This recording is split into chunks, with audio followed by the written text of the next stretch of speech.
연중 제7주간 목요일에 보내드리는 오늘의 강론, 담당의 천주교 대전교구 효광원 원장 김현 신부입니다.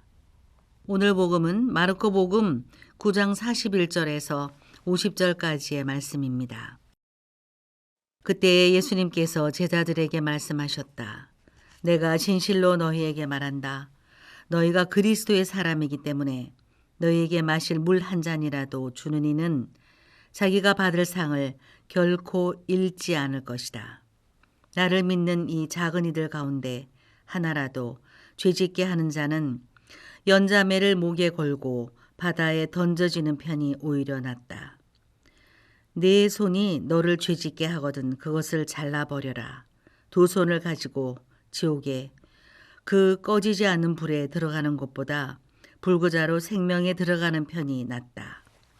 네 발이 너를 죄짓게 하거든 그것을 잘라버려라. 두 발을 가지고 지옥에 던져지는 것보다 절름발이로 생명에 들어가는 편이 낫다. 또 네 눈이 너를 죄짓게 하거든 그것을 빼 던져버려라.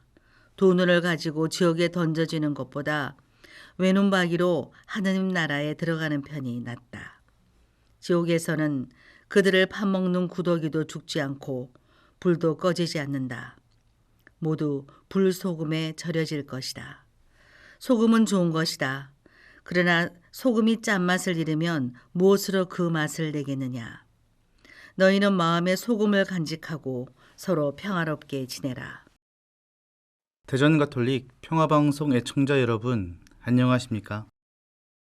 오늘 복음에서 예수님께서는 이런 말씀을 하십니다. 너희가 그리스도의 사람이기 때문에 너희에게 마실 물 한 잔이라도 주는 이는 자기가 받을 상을 결코 잃지 않을 것이다. 나를 믿는 이 작은 이들 가운데 하나라도 죄짓게 하는 자는 연자매를 목에 걸고 바다에 던져지는 편이 오히려 낫다. 예수님의 이 말씀을 이렇게 이해할 수 있을 것 같습니다.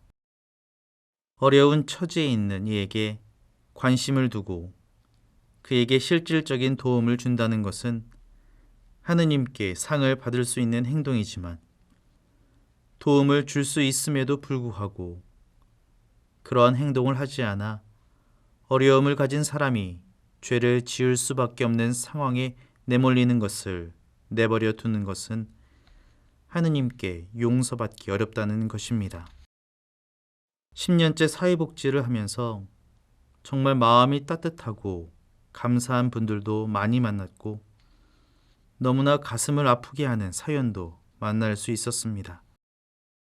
사회복지를 하면서 많은 보람을 느끼고 있지만 한편으로는 사회복지를 하는 어느 곳이나 그렇듯 후원자들의 관심과 도움 없이는 운영이 잘 되기는 어렵다는 사실에 안타까움을 느끼고 있습니다.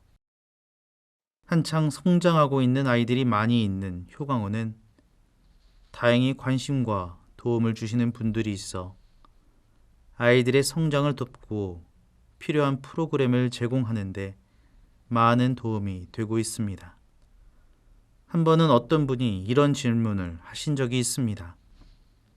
많은 후원금을 내는 한 명의 후원자와 후원금은 적지만 많은 사람의 후원자 중 어느 쪽이 더 좋다고 생각하시나요?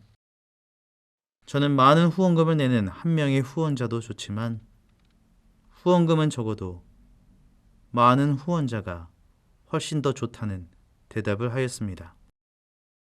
왜냐하면 많은 분이 관심을 두고 지켜봐 주신다는 것 자체가 아이들에게 응원과 격려가 되기 때문입니다. 칭찬은 고래도 춤을 추게 한다는 말이 있죠. 이 말처럼 앞으로 잘 생활할 수 있을 거야. 기도해 줄게. 라는 말 한마디가 그리고 작은 도움 하나하나가 아이들에게는 큰 응원과 관심 그리고 사랑으로 여겨질 것입니다.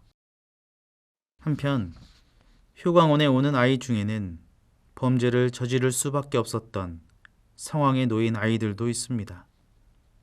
보호자의 경제 활동이란 이유로 또는 무관심으로 부모의 돌봄을 받아야 할 시기에 그렇지 못하고 외딴 섬에 홀로 남겨진 것처럼 생활해야 하는 아이는 자신의 생존을 위해 또는 외로움에서 벗어나기 위해 범죄를 저지르곤 합니다. 이런 아이들에게 마냥 너의 잘못이다 라고 하기에는 어른들이 너무나 잘못했다는 것을 알기에 너무나 안타깝습니다. 동시에 이렇게 되기까지 아이를 방치한 보호자에 대해 화가 나기도 하고 어떻게 아이를 이렇게까지 내버려 둘 수 있나 라는 생각이 들면서 아이가 퇴소 후 집으로 돌아가서 어떻게 생활할까 걱정이 되곤 합니다. 예수님께서는 손과 발 그리고 눈이 죄를 짓게 하는 것보다 잘라버리거나 빼던져버리라고 말씀하시면서 소금이 가진 그 맛을 잘 간직하며 평화롭게 지내라고 말씀하십니다. 언뜻 보면 예수님의 표현은 다소 과격해 보이기도 합니다. 하지만 이 말씀은 신앙인이면 신앙인답게 생활해야 한다는 것을 강조하신 것으로 이해해야 할 것입니다. 예수님께서는 분명히 당신의 말씀과 행동을 통해 우리 신앙인이 어떤 모습을 갖추어야 하는지 몸소 보여주셨습니다. 예수님께서는 어렵고 도움이 필요한 이들을 외면하지 않으셨습니다. 죄인에게는 용서를, 병자에게는 치유의 은총을 베풀어 주셨습니다. 우리도 마찬가지입니다. 우리 주변에 도움이나 기도가 필요한 이들이 많이 있습니다. 우리는 그들을 위한 도움과 기도에 적극적으로 임해야 할 것입니다. 이러한 우리의 적극적인 삶의 모습은 누군가에겐 삶의 희망과 용기의 밑거름으로 작용할 것입니다. 오늘 하루를 지내시면서 누군가 나의 기도와 도움이 필요한 곳이 있다는 것을 기억하면서 그들에게 관심을 기울이고 그들에게 필요한 도움 그리고 기도를 전할 수 있는 하루가 되었으면 좋겠습니다. 오늘의 강론 지금까지 담당해 천주교 대전교구 효광원 원장 김현 신부였습니다. 내일도 김현 신부의 강론이 계속됩니다.